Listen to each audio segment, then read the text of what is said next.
Hello, welcome to Library and Van Hofstadter. Today, we are going to read a book written by Jane Austen in 1791 when she was about 15 years old.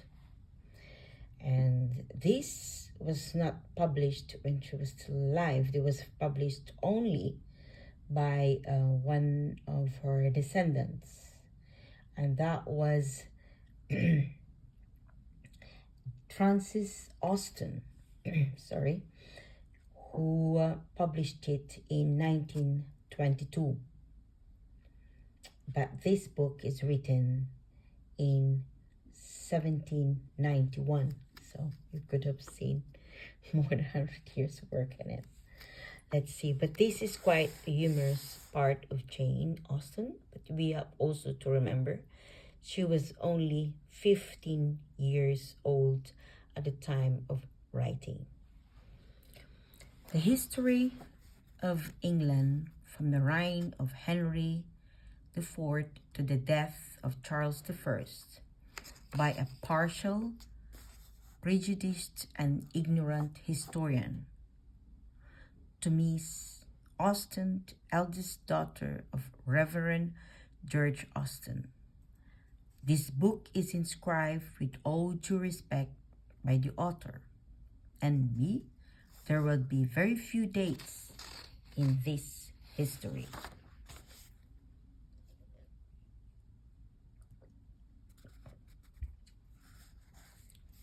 Henry IV. Henry IV ascended the throne of England, much to his own satisfaction, on the year 1399. After having prevailed on his cousin and predecessor Richard II to resign it to him and to retire for the rest of his life to Pomfret Castle, where he happened to be murdered. It is to be supposed that Henry was married, since he had certainly 4 sons. But it is not in my power to inform the reader who was his wife. But this as it may, he did not live forever, but failing ill, his son, the Prince of Wales, came and took away the crown. Whereupon the king made a long speech, for which I must refer the reader to Shakespeare's plays, and the prince made a still longer. Things being thus settled between them, the king died, and was succeeded by his son Henry, who had previously beat Sir William Gascoigne. Henry IV. This prince, after he succeeded to the throne, grew quite reformed and amiable, forsaking all his dissipated companions, and never thrashing Sir William again. During his reign, Lord Cobham was burned alive, but I forgot what for. His Majesty then turned his thoughts to France, where he went and fought the famous Battle of Agincourt. He afterwards married the king's daughter, Catherine, a very agreeable woman by Shakespeare's account. In spite of all of this, however, he died and was succeeded by his son Henry. Henry VI. I cannot say much for this monarch's sense, nor would I if I could, for he was a Lancastrian. I suppose you know all about the wars between him and the Duke of York, who was of the right side, If you do not, you had better read more other history, for I shall not be very diffuse in this, meaning by it only to vent my spleen against and show my hatred to all those people whose parties or principles do not suit with mine, and not to give information. The king married Margaret of Anjou, a woman whose distress and misfortunes were so great as almost to make me, who hate her, pity her. It was in this reign that Joan of Arc lived and made such a row among the English. They should not have burned her, but they did. There were several battles between the Yorkists and the Lancastrian, in which the former, as they ought, usually conquered. At length they were entirely overcome. The king was murdered, the queen was sent home, and Edward IV ascended the throne. Edward IV. This monarch was famous only for his beauty and his courage, for which the picture we have here, given of him and his undoubted behavior in marrying one woman while he was engaged to another, are sufficient proofs. His wife was Elizabeth Woodville, a widow, who, poor woman, was afterwards confined in a convent by that monster of iniquity and avarice, Henry VII. One of Edward's mistresses was Jane Shore, who has had a play written about her, but it is a tragedy and therefore not worth reading. Having performed all those noble actions, His Majesty died and was succeeded by his son, Edward V. This unfortunate prince lived so little a while that nobody had time to draw his picture. He was murdered by his uncle's contrivance, whose name was Richard III.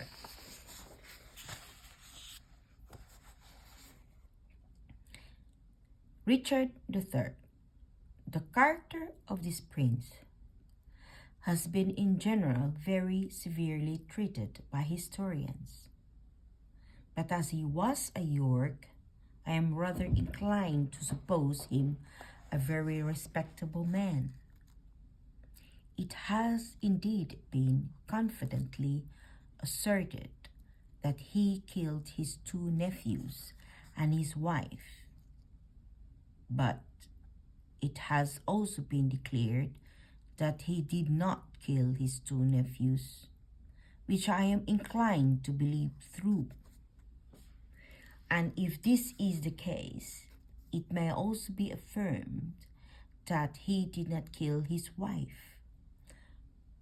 For if Perkin Warbeck was really the Duke of York, why might not Lambert Simnel be the widow of Richard? Whether innocent or guilty, he did not reign long in peace. For Henry Tudor, Earl of Richmond, as great a villain as ever lived, made a great fuss about getting the crown and having killed the king at the Battle of Bosworth. He succeeded to it.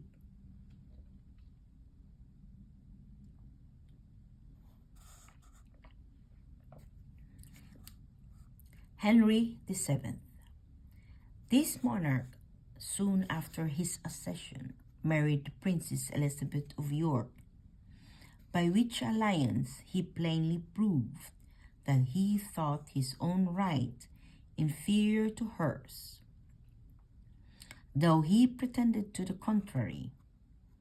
By this marriage he had 2 sons and 2 daughters.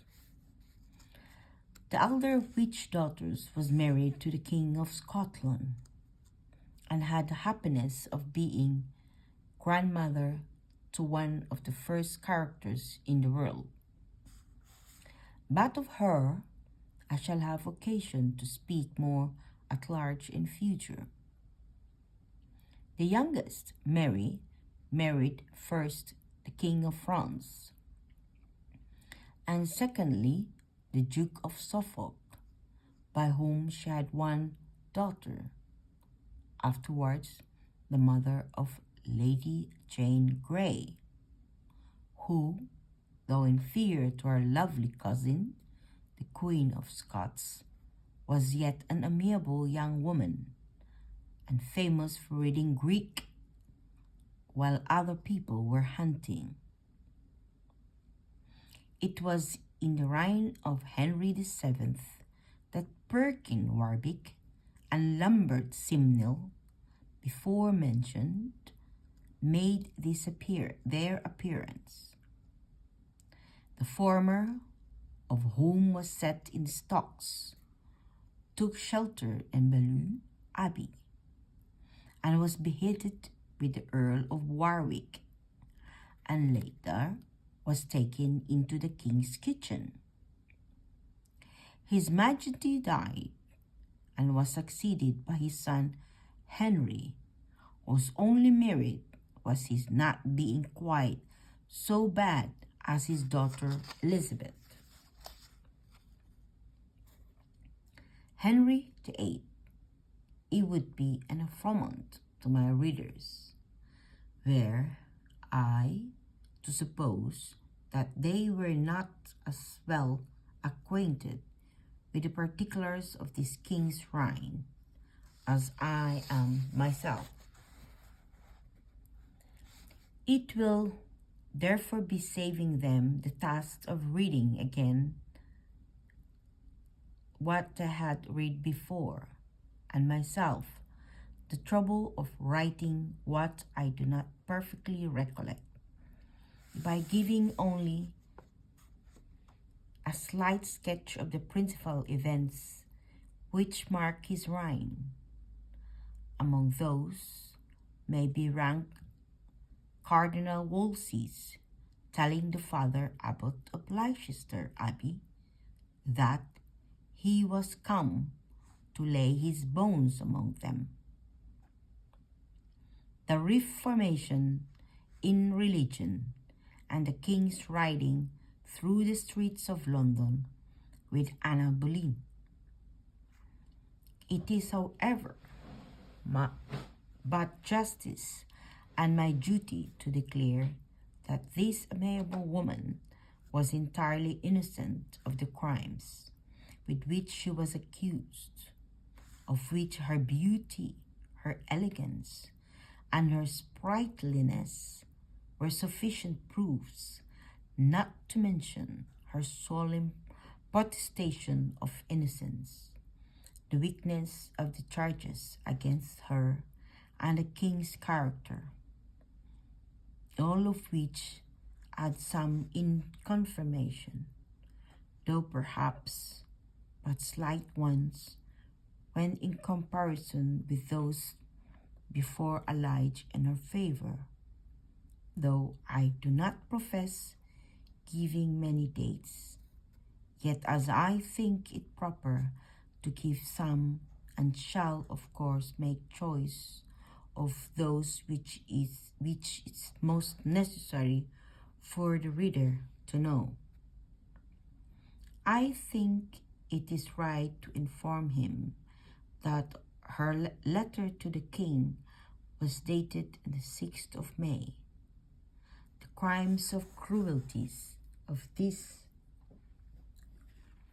prince were too numerous to be mentioned, as this history, I trust, has fully shown, and nothing can be said in his vindication that his abolishing religious houses and leaving them to the ruinous depredations of time has been of infinite use to the landscape of England in general, which probably was a principal motive for his doing it, since otherwise why should a man who was of no religion himself be at so much trouble to abolish one which had for ages been established in the kingdom?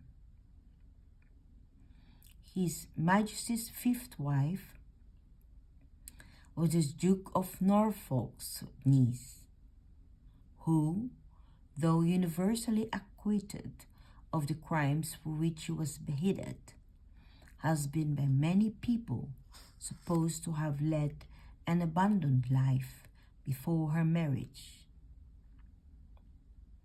Of this, however, I have many doubts, since she was a relation of the noble Duke of Norfolk, who was so warm in the Queen of Scotland's cause, and who at last fell a victim to it. The king's last wife contrived to survive him, but with difficulty effected it. He was succeeded by his only son, Edward.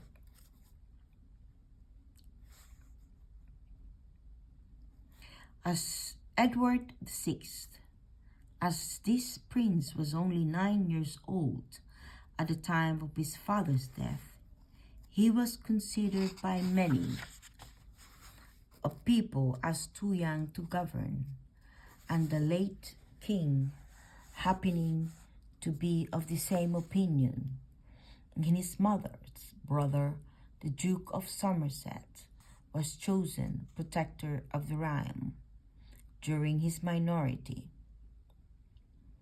This man was on the whole of a very amiable character, and is somewhat of a favorite with me, though I would by no means pretend to affirm that he was equal to those first of men, Robert, Earl of Essex, Delamere, or Gilpin. He was beheaded, of which he might with reason have been proud, had he known that such was the death of Mary, Queen of Scotland. But as it was impossible that he should be conscious of what had never happened, it does not appear that he felt particularly delighted with the manner of it. After his decease, the Duke of Northumberland had the care of the king and the kingdom, and performed his trust of both so well that the king died, and the kingdom was left to his daughter-in-law, the Lady Jane Grey, who has been already mentioned as reading Greek. Whether she really understood that language, or whether such a study proceeded only from an excess of vanity, for which I believe she was always rather remarkable, is uncertain. Whatever might be the cause, she preserved the same appearance of knowledge and contempt of what was generally esteemed pleasure. During the whole of her life, she was declared herself displeased with being appointed queen, and while conducting to the scaffold, she wrote a sentence in Latin and another in Greek on seeing the dead body of her husband accidentally passing that way.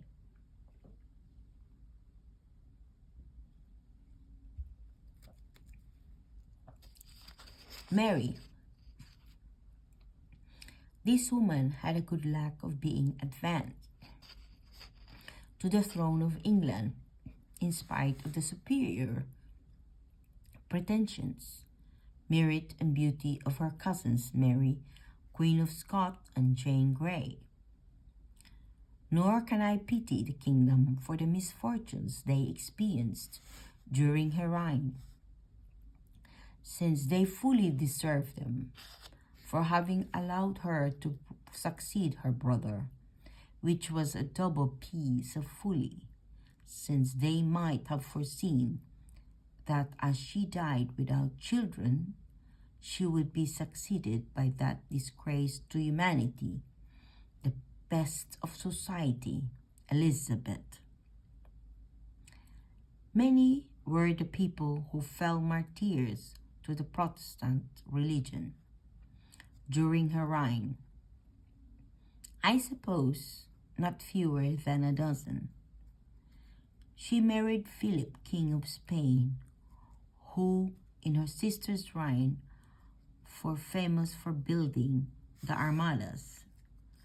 She died without issue, and then the dreadful moment came in which the destroyer of all comfort and deceitful betrayer of trust reposed in her, and the murderess of her cousin succeeded to the throne. Elizabeth was a peculiar misfortune of this woman to have bad ministers, since wicked as she herself was, she could not have committed such extensive mischief, had not those vile and abandoned men connived at and encouraged her in her crimes.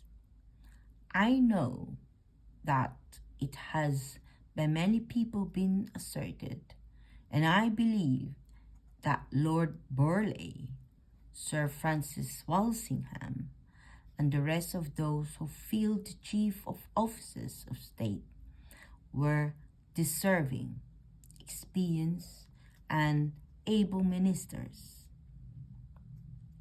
But oh, how blinded such writers and such readers must be to true merit, despised, neglected, and defamed. If they can persist in such opinions, when they reflect that these men, these boasted men, were such scandals to their country and their sex as to allow and assist their queen in confining for the space of 19 years, a woman who, if the claims of relationship and merit were of no avail, yet as a queen and as one who condescended to place confidence in her, had every reason to expect assistance and protection.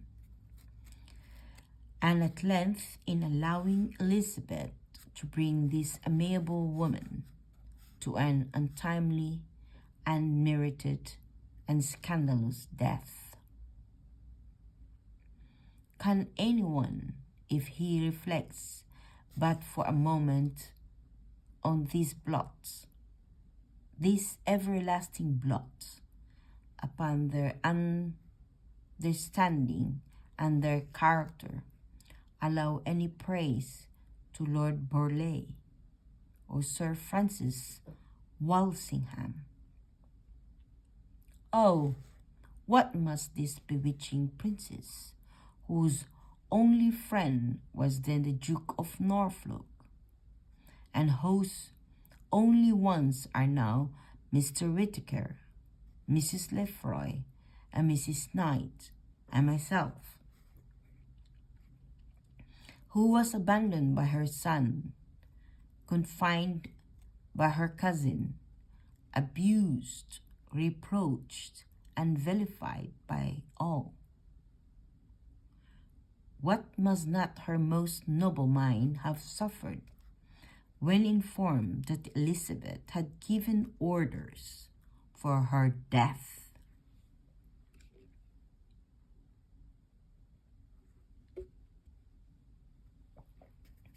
Yet she bore it with the most unshaken fortitude, firm in her mind, constant in her religion, and prepared herself to meet the cruel fate to which she was doomed, with a magnanimity that could only proceed from conscious innocence.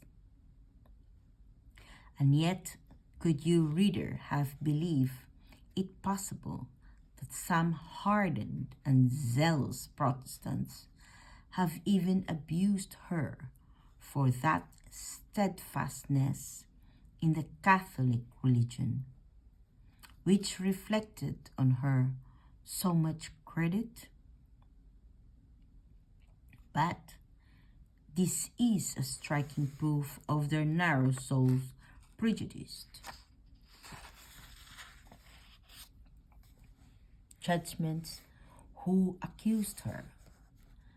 She was executed in the Great Hall at Fort Rangay Castle, Sacred Place, on Wednesday, the 8th of February, 1586, to the everlasting reproach of Elizabeth, her ministers, and of England in general. It may not be unnecessary, before I entirely conclude my account of this ill-fated queen, to observe that she had been accused of several crimes during the time of her reigning in Scotland, of which I now most seriously do assure my reader that she was entirely innocent, having never been guilty of anything more than imprudences, into which she was betrayed by the openness of her heart, her youth, and her education. Having, I trust, by this assurance entirely done away every suspicion and every doubt which must have arisen in the reader's mind, from what other historians have written of her, I shall proceed to mention the remaining events that mark Elizabeth's reign. It was about this time that Sir Francis Drake, the first English navigator who sailed round the world, lived to be the ornament of his country and his profession. Yet, great as he was, and justly celebrated as a sailor, I cannot help foreseeing that he will be equalled in this or the next century by one who, though now but young, already promises to answer all the ardent and sanguine expectations of his relations and friends, amongst whom I may class amiable lady to whom this work is dedicated, and my no less amiable self. Though of a different profession, and shining in a different sphere of life, yet equally conspicuous in the character of an earl as Drake was in that of a sailor, was Robert Devereux, Lord Essex. This unfortunate young man was not unlike in character to that equally unfortunate one, Frederick Delamere, The simile may be carried still farther. And Elizabeth, the torment of Essex, may be compared to the Emmeline of Delamere. It would be endless to recount the misfortunes of this noble and gallant earl. It is sufficient to say that he was beheaded on the 25th of February after having been Lord Lieutenant of Ireland, after having clasped his hand on his sword, and after performing many other services to his country. Elizabeth did not long survive his loss, and died so miserable that were it not an injury to the memory of Mary, I should pity her.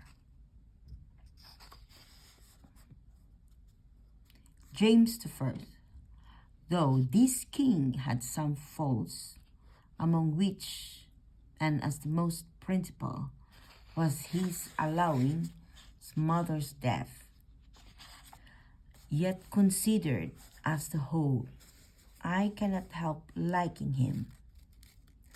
He married Anne of Denmark and had several children. Fortunately for him, his eldest son, Prince Henry, died before his father, or he might have experienced the evils which befell his unfortunate brother. As I am myself partial to the Roman Catholic religion, it is with infinite regret that I am obliged to blame the behavior of any member of it. Yet, truth being, I think, very excusable in an historian, I am necessitated to say that in this reign the Roman Catholics of England did not behave like gentlemen to the Protestants. Their behavior, indeed, to the royal family and both houses of Parliament might justly be considered by them as very uncivil, and even Sir Henry Percy, though certainly the best bred man of the party, had none of the general politeness which is so universally pleasing, as his attentions were entirely confined to Lord Monteagle.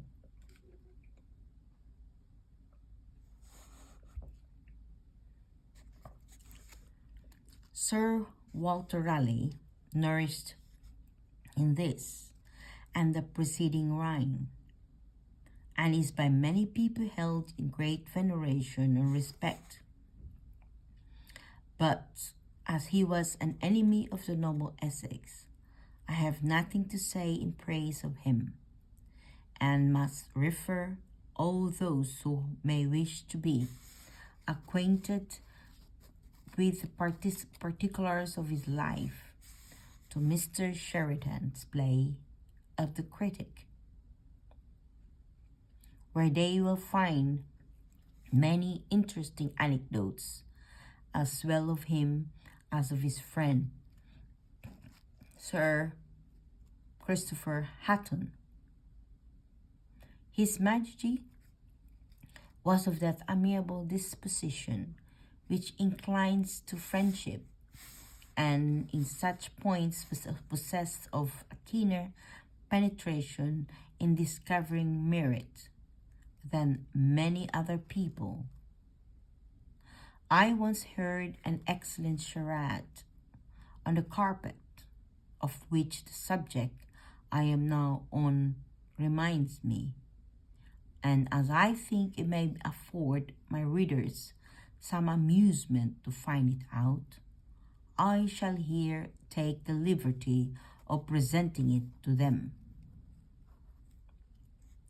Charade.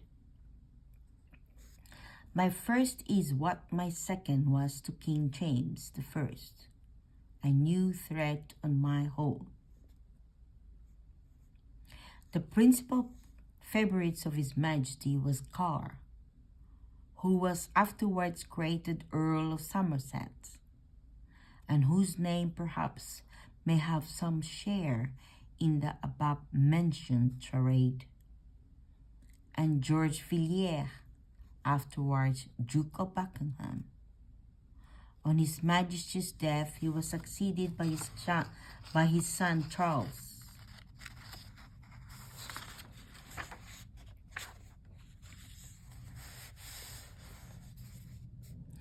Charles I.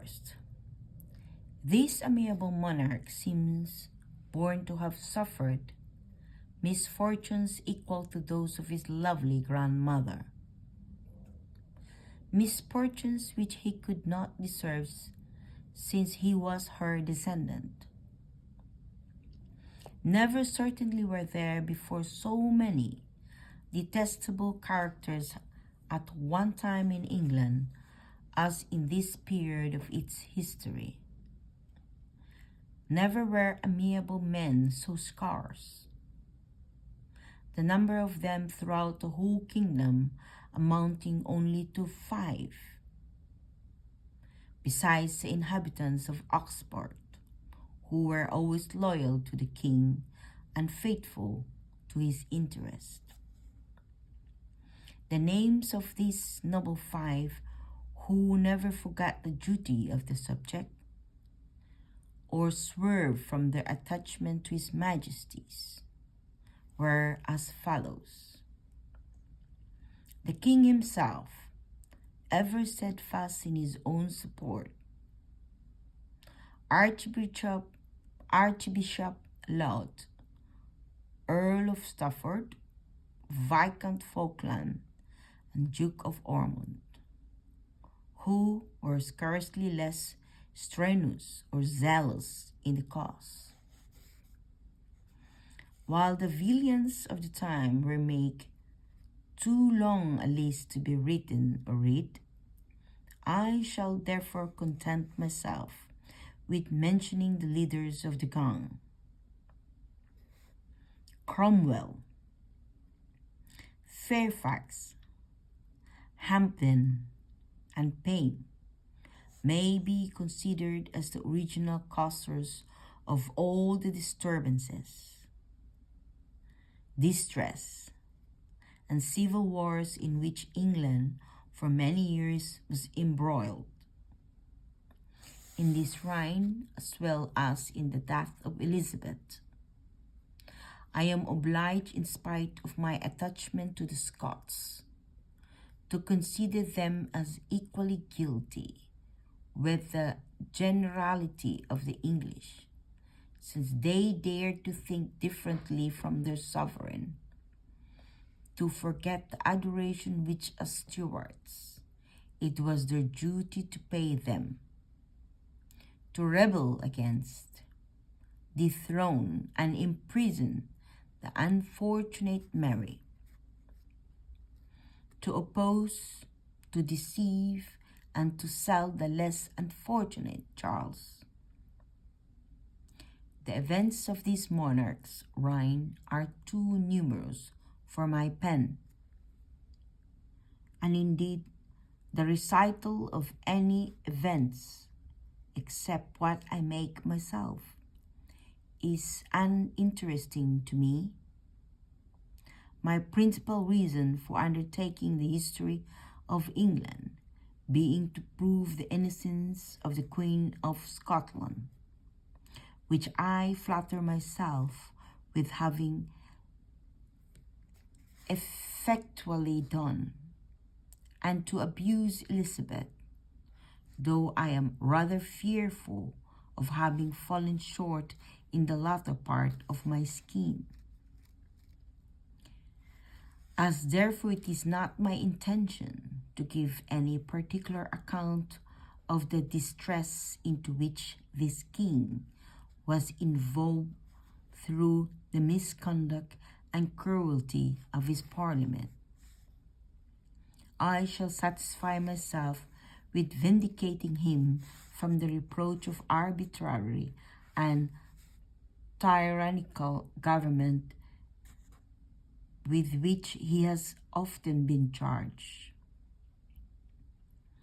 This, I feel, is not difficult to be done, for with one argument,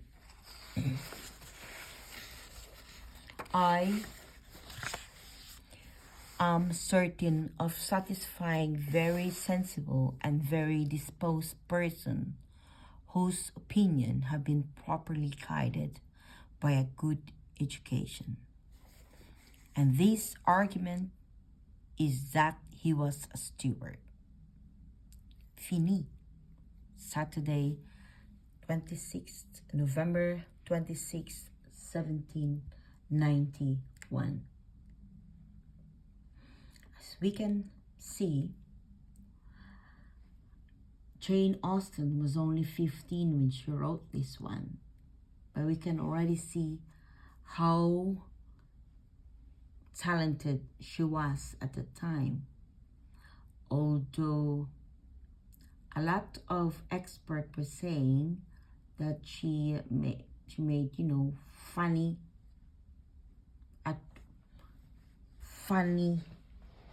make fun of the history books, and that she made mockery about other textbooks, histories of the English monarchs.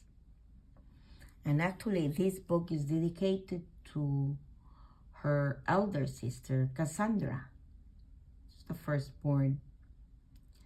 And as we had known, she was not able to publish this book when she was alive. It was only published by Frances Austen, one of her descendants. And it was only published in 1922. And that's the end of this small book or history book that she had written. And if you like this video, if you like this book that we just read, please click on the like and leave me a nice comment. If you really enjoyed it, please subscribe and click on the notification bell. And thank you for reading with me.